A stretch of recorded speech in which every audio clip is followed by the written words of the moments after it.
ನಮಸ್ಕಾರ ಗೆಳೆಯರೇ, ದನಿ ಲಹರಿ ಕನ್ನಡಕ್ಕೆ ನಿಮ್ಮೆಲ್ಲರಿಗೂ ಸ್ವಾಗತ. ಹಿಮಾಲಯ ಅಂದ ತಕ್ಷಣ ನಮಗೆ ನೆನಪಾಗುವುದು ಹಿಮದ ಬೆಟ್ಟಗಳು ಮತ್ತು ಶಾಂತವಾದ ವಾತಾವರಣ. ಆದರೆ ಈ ಬೆಟ್ಟಗಳ ನಡುವೆ ವಿಜ್ಞಾನಕ್ಕೂ ನಿಲುಕದ ಒಂದು ರಹಸ್ಯ ಅಡಗಿದೆ. ಅದುವೇ ಚಿರಂಜೀವಿ ಹನುಮಂತ. 2019ರಲ್ಲಿ ನಮ್ಮ ದೇಶದ ಸೈನಿಕರು ಹಿಮಾಲಯದಲ್ಲಿ ಅತಿ ದೊಡ್ಡ ಹೆಜ್ಜೆ ಗುರುತುಗಳನ್ನು ಕಂಡರು. ಆ ಹೆಜ್ಜೆ ಗುರುತುಗಳು ಯಾರದ್ದು? ಬನ್ನಿ ಈ ರಹಸ್ಯವನ್ನು ಇವತ್ತು ಪೂರ್ತಿಯಾಗಿ ತಿಳಿಯೋಣ. ನಮ್ಮ ಪುರಾಣಗಳ ಪ್ರಕಾರ ಹನುಮಂತನಿಗೆ ಸಾವಿಲ್ಲ. ರಾಮಾಯಣದ ನಂತರ ಹನುಮಂತನು ಈ ಭೂಮಿಯ ಮೇಲೆಯೇ ಉಳಿದು ರಾಮನಾಮವನ್ನು ಜಪಿಸುತ್ತಿದ್ದಾನೆ ಎಂಬ ನಂಬಿಕೆ ಇದೆ. ದ್ವಾಪರ ಯುಗದಲ್ಲಿ ಭೀಮನಿಗೆ ಮತ್ತು ಅರ್ಜುನನಿಗೆ ಹನುಮಂತ ದರ್ಶನ ನೀಡಿದ್ದ ಕತೆ ನಿಮ್ಮೆಲ್ಲರಿಗೂ ಗೊತ್ತು. ಅಂದರೆ ಹನುಮಂತ ಇಂದಿಗೂ ಸಜೀವವಾಗಿದ್ದಾರೆ ಎಂಬುದು ಕೋಟ್ಯಾಂತರ ಜನರ ಅಚಲ ನಂಬಿಕೆ. ಹಾಗಾದರೆ ಹನುಮಂತ ಈಗ ಎಲ್ಲಿದ್ದಾರೆ? ಪುರಾಣಗಳ ಪ್ರಕಾರ ಹಿಮಾಲಯದ ಗಂಧಮಾದನ ಎಂಬ ಗುಪ್ತ ಪರ್ವತದಲ್ಲಿ ಹನುಮಂತ ನೆಲೆಸಿದ್ದಾರೆ. ಈ ಜಾಗಕ್ಕೆ ಹೋಗುವುದು ಸಾಮಾನ್ಯ ಮನುಷ್ಯರಿಗೆ ಅಸಾಧ್ಯ. ಅಲ್ಲಿನ ಗಾಳಿ ಮತ್ತು ವಾತಾವರಣವೇ ಬೇರೆ ತರಹ ಇರುತ್ತದೆ ಎಂದು ಹೇಳಲಾಗುತ್ತದೆ.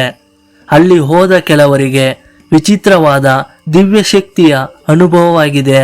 2019ರ ಏಪ್ರಿಲ್ನಲ್ಲಿ ಮಕಾಲು ಬೇಸ್ ಕ್ಯಾಂಪ್ ಹತ್ತಿರ ಭಾರತೀಯ ಸೈನಿಕರು ಮಂಜಿನ ಮೇಲೆ 32 ಇಂಚು ಉದ್ದದ ದೊಡ್ಡ ಹೆಜ್ಜೆಗಳನ್ನು ಕಂಡರು.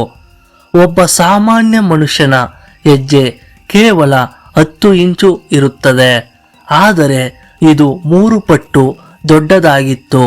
ಈ ಫೋಟೋಗಳು ಸಾಮಾಜಿಕ ಜಾಲತಾಣದಲ್ಲಿ ವೈರಲ್ ಆಗಿ ಇಡೀ ಜಗತ್ತನ್ನೇ ಆಶ್ಚರ್ಯಗೊಳಿಸಿದವು.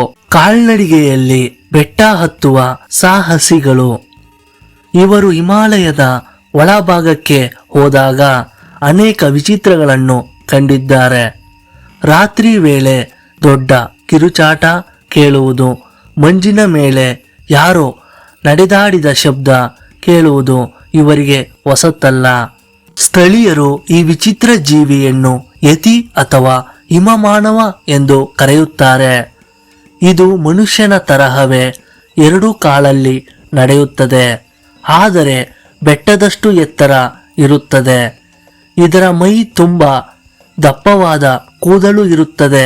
ಭಕ್ತರು ಇದನ್ನು ಹನುಮಂತ ಎನ್ನುತ್ತಾರೆ. ವಿಜ್ಞಾನಿಗಳು ಇದೊಂದು ವಿಚಿತ್ರ ಪ್ರಾಣಿ ಎನ್ನುತ್ತಾರೆ. ಕೇವಲ ಭಾರತ ಮಾತ್ರವಲ್ಲ, ಅಮೆರಿಕ ಮತ್ತು ರಷ್ಯಾದ ವಿಜ್ಞಾನಿಗಳು ಕೂಡ ಇದರ ಬಗ್ಗೆ ಸಂಶೋಧನೆ ನಡೆಸಿದ್ದಾರೆ. ಕೆಲವರು ಹಿಮಾಲಯದ ಗುಹೆಗಳಲ್ಲಿ ವಿಚಿತ್ರವಾದ ಕೂದಲಿನ ಮಾದರಿಗಳನ್ನು ಪತ್ತೆ ಹಚ್ಚಿದ್ದಾರೆ. ಈ ಕೂದಲುಗಳು ಜಗತ್ತಿನ ಯಾವುದೇ ಪ್ರಾಣಿಗೆ ಹೋಲಿಕೆಯಾಗಿರುವುದಿಲ್ಲವಂತೆ. ಈ ರಹಸ್ಯ ಶ್ರೀಲಂಕಾದಲ್ಲೂ ಇದೆ. ಮತಂಗ ಎಂಬ ಕಾಡಿನ ಜನರು ಪ್ರತಿ 41 ವರ್ಷಕ್ಕೊಮ್ಮೆ ಹನುಮಂತ ತಮ್ಮನ್ನು ಭೇಟಿ ಮಾಡಲು ಬರುತ್ತಾರೆ ಎಂದು ನಂಬುತ್ತಾರೆ. ಅವರು ಹನುಮಂತನಿಗೆ ಪೂಜೆ ಮಾಡುತ್ತಾರೆ. ಆ ಸಮಯದಲ್ಲಿ ಹನುಮಂತ ಅವರಿಗೆ ಅನೇಕ ರಹಸ್ಯಗಳನ್ನು ಹೇಳಿಕೊಡ್ತಾರಂತೆ.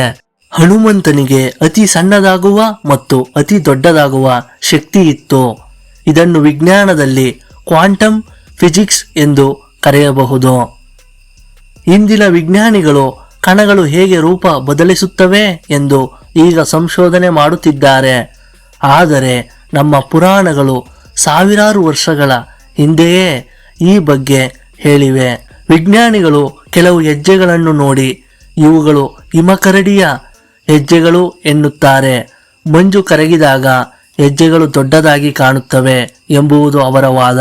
ಆದರೆ ಅಷ್ಟು ದೊಡ್ಡ ಹೆಜ್ಜೆಗಳು ಕಿಲೋಮೀಟರ್ ಗಟ್ಟಲೆ ದೂರ ಹೇಗೆ ಹೋದವು ಎಂಬ ಪ್ರಶ್ನೆಗೆ ವಿಜ್ಞಾನದ ಬಳಿಯೂ ಉತ್ತರವಿಲ್ಲ. ಗೆಳೆಯರೇ, ಹಿಮಾಲಯ ಒಂದು ನಿಗೂಢ ಲೋಕ. ಅಲ್ಲಿ ಹನುಮಂತ ಇಂದಿಗೂ ಇದ್ದಾರೆ ಎಂದು ನಂಬುವುದು ನಮ್ಮ ಭಕ್ತಿ. ವಿಜ್ಞಾನ ಏನೇ ಹೇಳಿದರೂ ಆ ದೈತ್ಯ ಹೆಜ್ಜೆಗಳು ಮಾತ್ರ ಇಂದಿಗೂ ಒಂದು ರಹಸ್ಯವೇ? ನಿಮ್ಮ ಪ್ರಕಾರ ಆ ಹೆಜ್ಜೆಗಳು ಯಾರದ್ದು? ಹನುಮಂತನದ್ದೇ? ಕಮೆಂಟ್ ಮಾಡಿ ತಿಳಿಸಿ. ಈ ವಿಡಿಯೋ ಇಷ್ಟವಾದರೆ ಲೈಕ್ ಮಾಡಿ